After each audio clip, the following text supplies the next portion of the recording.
Amém. Carta de Paulo aos Filipenses, no capítulo 3, diz assim: Quanto ao mais, irmãos meus, regozijai-vos no Senhor. Não me é penoso a mim escrever-vos as mesmas coisas, e a vós vos dá segurança. Acautelai-vos dos cães, acautelai-vos dos maus obreiros, acautelai-vos da falsa circuncisão. Porque a circuncisão somos nós, que servimos a Deus em espírito e nos gloriamos em Cristo Jesus e não confiamos na carne. Se bem que eu poderia até confiar na carne. Se algum outro julga poder confiar na carne, ainda mais eu. Circuncidado ao 8º dia, da linhagem de Israel, da tribo de Benjamim, hebreu de hebreus, quanto à lei, fui fariseu. Quanto ao zelo, persegui a igreja, quanto à justiça que há na lei, fui irrepreensível. Mas o que para mim era lucro, passei a considerá-lo como perda por amor de Cristo. Sim, na verdade, tenho também como perda todas as coisas pela excelência do conhecimento de Cristo, Jesus, meu Senhor, pelo qual sofri a perda de todas essas coisas e as considero como refúgio, para que possa ganhar a Cristo e seja achado nele, não tendo como a minha justiça que vem da lei, mas a que vem pela fé em Cristo, a saber, a justiça que vem de Deus pela fé, para conhecê-lo e o poder da sua ressurreição e a participação dos seus sofrimentos, conformando-me a ele na sua morte, para ver se de algum modo posso chegar à ressurreição dentre os mortos. Amém. Bem, irmãos, o apóstolo Paulo, quando escreveu a carta aos Filipenses, ele estava... Quando a gente lê, né, a gente imagina que Paulo está em um momento tranquilo do seu ministério, da sua vida. Um momento aparentemente tranquilo, porque muitas das vezes é repetido nessa carta: regozijai-vos no Senhor, alegrai-vos comigo no Senhor. Mas quando nós estudamos um pouquinho, nós vemos que o apóstolo Paulo estava simplesmente no fundo de um calabouço próximo da sua morte. Amém? Por isso que ele fala no primeiro capítulo, no versículo 29, a vocês, a vós, não lhes foi dado simplesmente o crer em Cristo, mas também o padecer, sofrer. Mas mesmo assim ele fala: alegrai-vos comigo no Senhor. Me recordo de quando Jesus, lá em Mateus 5, fala assim: bem-aventurados que choram, porque serão consolados. Lá em Lucas ele fala assim: ai de vocês que agora riem, porque é a vez de chorar. Em outro momento as escrituras falam o seguinte: converta o vosso riso em pranto.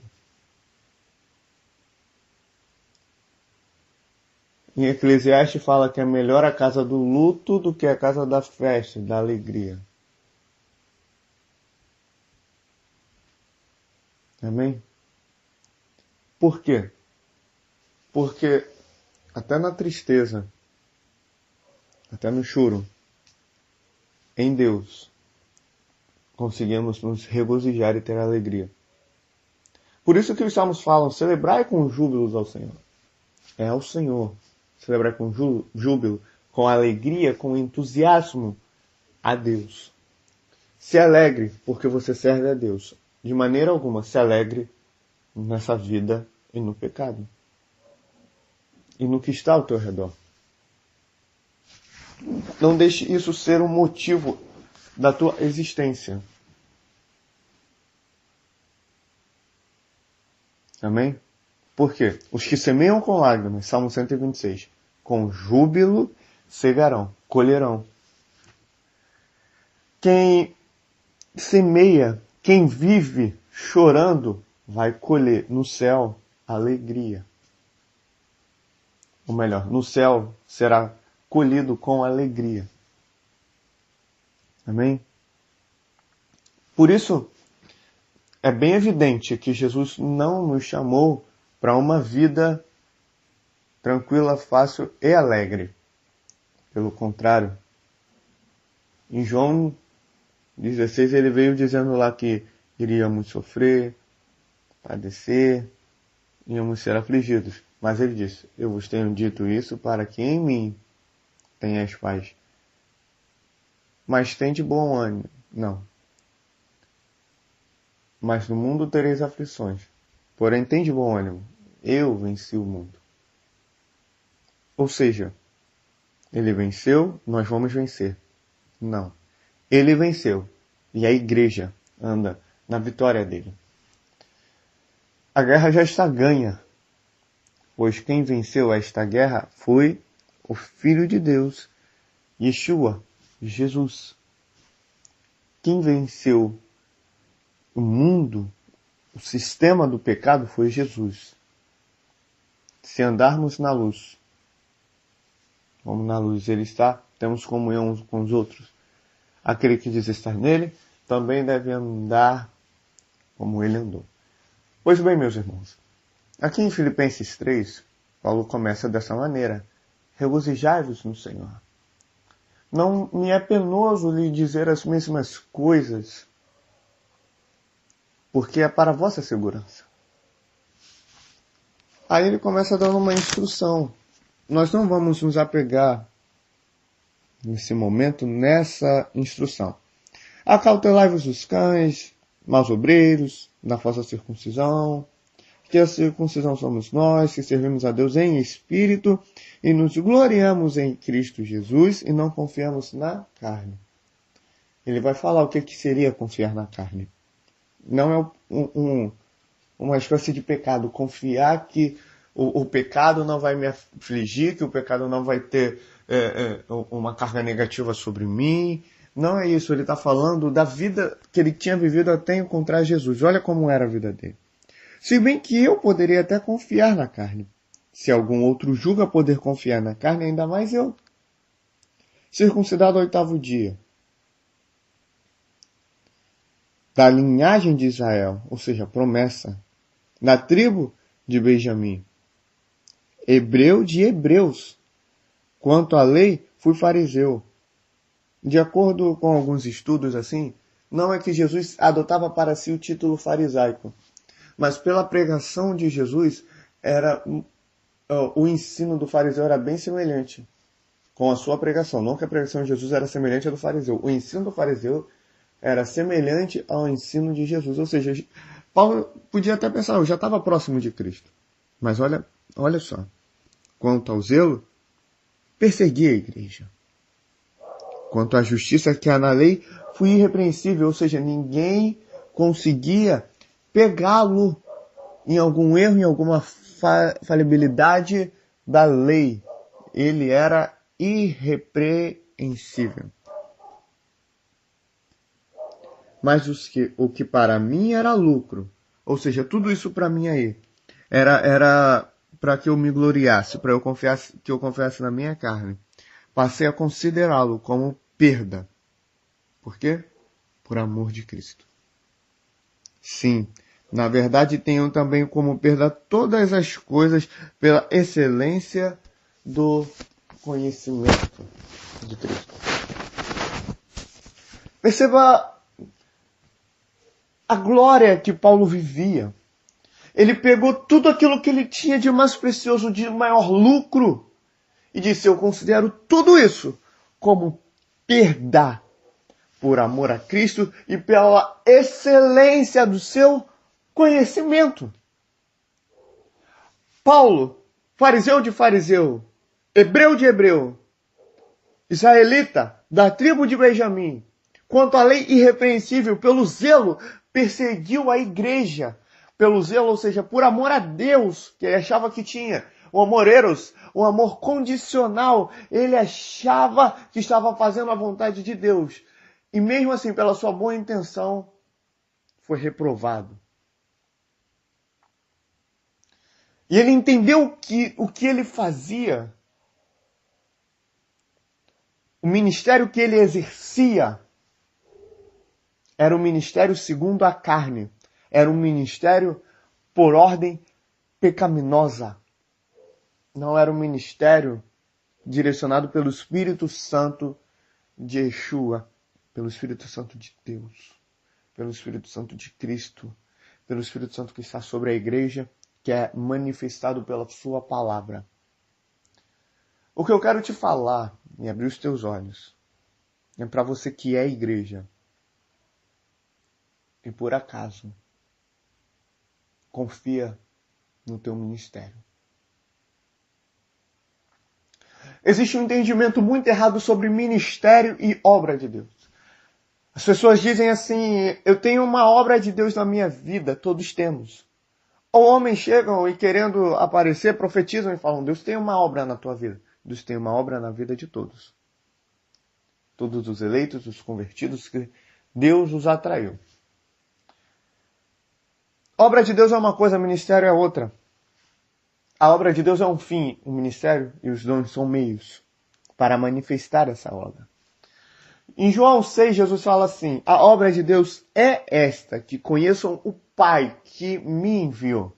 Ou seja, a obra de Deus, conhecer, intimidade, comunhão com Deus. Primeiro ponto, a obra de Deus é esta. Ministérios e dons, são meios que o Senhor usa e deposita na igreja para ser manifesto a glória no conhecimento de Deus. Jesus falou, ide por todo mundo e pregai o evangelho a toda criatura.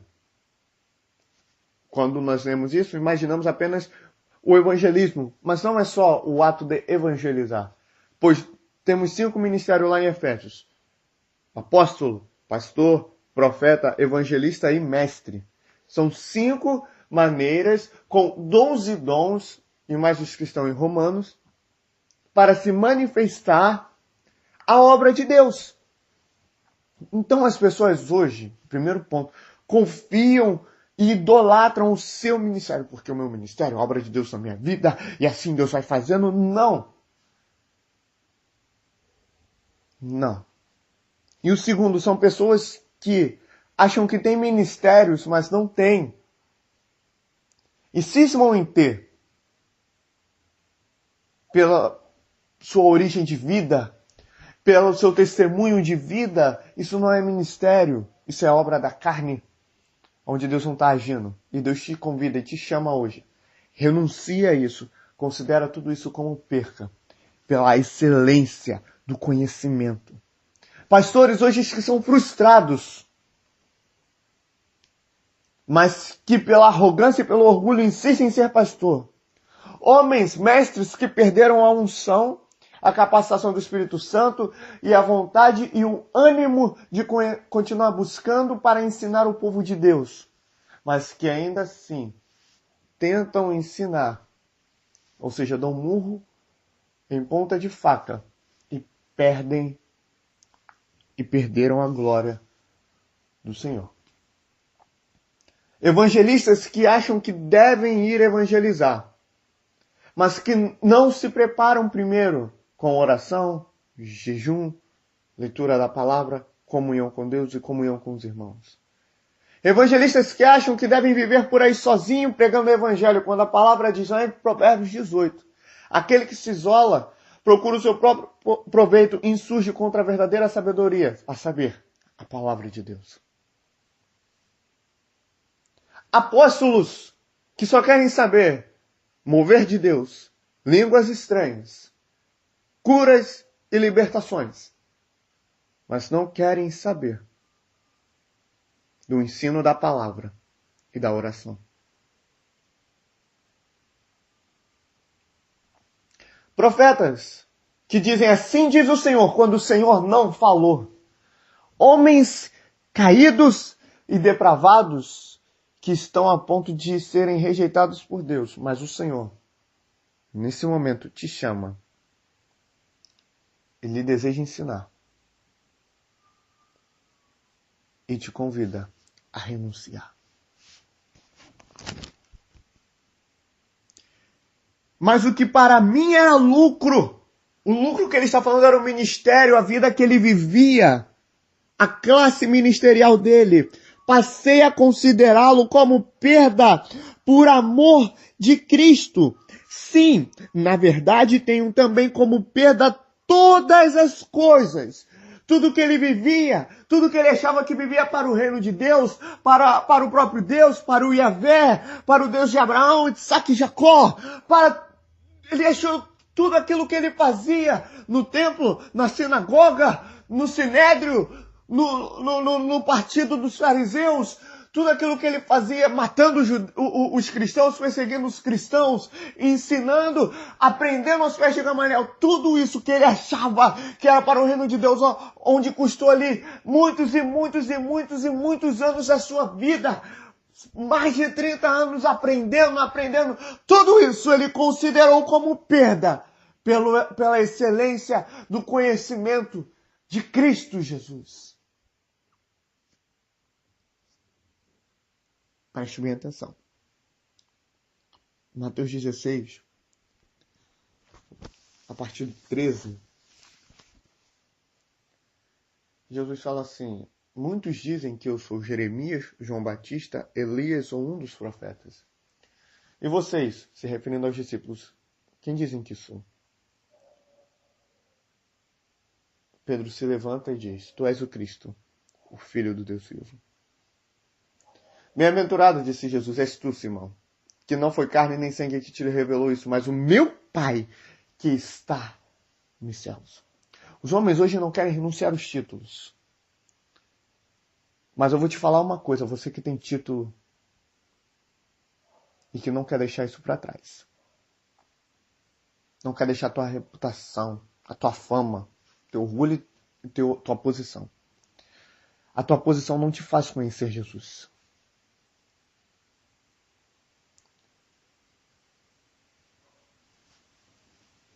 Homens dão vários títulos a Jesus.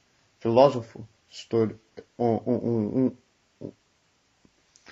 um homem que fez um grande marco, um profeta, mas ele era o Filho de Deus. Ele é o Filho de Deus. E naquele momento que os apóstolos estavam ali reunidos, um dos mais, digamos assim, academicamente fraco, mais humilde, não que a sua atitude era humilde em si, embora seja, mas não é isso que eu quero dizer. Mas é um cara que não tinha uma formação nem título. Na verdade, ele tinha pescador. Ele se levantou, pois ele teve uma revelação do Espírito de Deus. E disse: não foi carne e não foi sangue que te revelou isso, Simão. Jesus falou. Ou seja, não foi carne e não foi sangue que levou Simão para próximo de Cristo. Não foi carne, não foi um título, não foi sangue, não foi um ministério. Foi o Espírito de Deus. O Espírito de Deus só vem mediante a palavra. O teu título não te levará a lugar nenhum. Deixa esse título para trás. Renuncia esse título. Joga esse título para o canto. Joga a tua posição para debaixo, para as profundezas do inferno. Joga o teu ministério para lá. E volta para os caminhos de Jesus. Líderes que matam o povo. Homens que trabalham para o reino. Que acham que trabalham para o reino, mas trabalham para o seu pecado, para o seu ego, para o seu eu. Ensinamentos falsos. Isso é do diabo. Acautele-se dos cães, maus obreiros e da falsa circuncisão, que Paulo falou no início do capítulo. Versículo 8. Sim, na verdade, tenho também como perda todas as coisas pela excelência do conhecimento de Cristo Jesus, meu Senhor, pelo qual sofri, padeci. Glória a Deus. Paulo, ele tinha alegria com isso. Ele se sentia um homem privilegiado quando falava isso. Sofri a perda de todas essas coisas e as considera como refúgio, como esterco, para que possa ganhar a Cristo, somente renunciando o teu ministério falido, a tua vida com Deus, a tua vida espiritual falida, a tua fama, o teu reconhecimento, o teu orgulho, a tua posição, somente renunciando isso, você vai poder ganhar a Cristo. Você ministro do Evangelho, que se acha ministro, você que se diz pastor, profeta, apóstolo, mestre, evangelista, mas está com a vida falida, com a tua comunhão com Deus em falta, com uma vida completamente errada e fora dos caminhos do Senhor. Renuncie isso para que possa ganhar a Cristo e seja achado nele, não tendo como minha justiça que vem da lei, mas a que vem pela fé. E a fé vem pelo ouvir e ouvir da palavra de Deus. E tu aí estás ouvindo nesse momento, em Cristo Jesus, a saber, a justiça que vem de Deus pela fé. Bem-aventurados que têm fome, os que têm sede de justiça, porque se serão fartos. Nos últimos dias, eis que eu, diz o Senhor, enviarei fome e sede sobre a face da terra, não fome de comida, nem sede de bebida, mas de ouvir a minha palavra, diz o Senhor. Amós 4:12. Versículo 10. Para conhecê-lo, conhecer a Jesus, voltar à intimidade, voltar à comunhão com Ele. E o poder da sua ressurreição, ele ressuscitou porque ele morreu. Se o grão de trigo cair, não cair na terra e não morrer, ficará ele só. Mas se cair na terra e morrer, dará muitos frutos. Cair na terra, humildade. Jeremias, levanta-te e desce à casa do olheiro, pois eu tenho muitas coisas para te revelar. E morrer a sua vontade, rogo-vos, pois irmãos, a Deus, que apresenteis os vossos corpos como um sacrifício vivo, santo e agradável a Deus, que é o vosso culto racional. E a participação dos seus sofrimentos, estar no coração de Deus, um verdadeiro homem de Deus, ministro do Evangelho, ministro, a saber, são aqueles em grego, no significado do em grego, que são escravos que têm uma última missão que deve ser cumprida antes da sua morte. Então, quando você se diz ministro, não tente se elevar por causa disso, mas se diminua, desapareça para que ele cresça e a sua glória nos constranja. E a participação dos seus sofrimentos, participar dos sofrimentos de Cristo, é estar dentro do coração de Deus. Conformando-me a Ele na sua morte. A nossa conformidade não é uma casa, carro, casamento, uma família. A nossa conformidade é com a morte de Jesus. Para ver se de algum modo, posso chegar à ressurreição dentre os mortos. Que é isso? Colossenses capítulo 3. Se já ressuscitaste com Cristo, buscai as coisas que são de cima, onde Cristo está sentado. Mais na frente vai dizer que a nossa vida está escondida em Cristo.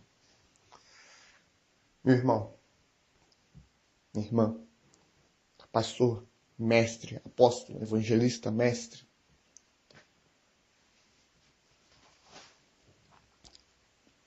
Você que tem uma posição, você que tem um título, um cargo eclesiástico, renuncia a isso se tu não tem comunhão com Deus. Considera isso como um esterco para a excelência do conhecimento de Cristo. Você quer trabalhar para Deus? Então para de trabalhar para Deus. Não entendeu? Você quer trabalhar para o verdadeiro Deus? Então para de trabalhar para si, pois você se considera Deus. Porque se você não tem comunhão com Deus, você não pode trabalhar para Ele. Antes de ser um ministro, seja um filho. Cresça na presença de Deus. Cresça naquilo que Deus tem. E o que Deus tem é a sua palavra. É Jesus, é o Espírito Santo. Amém?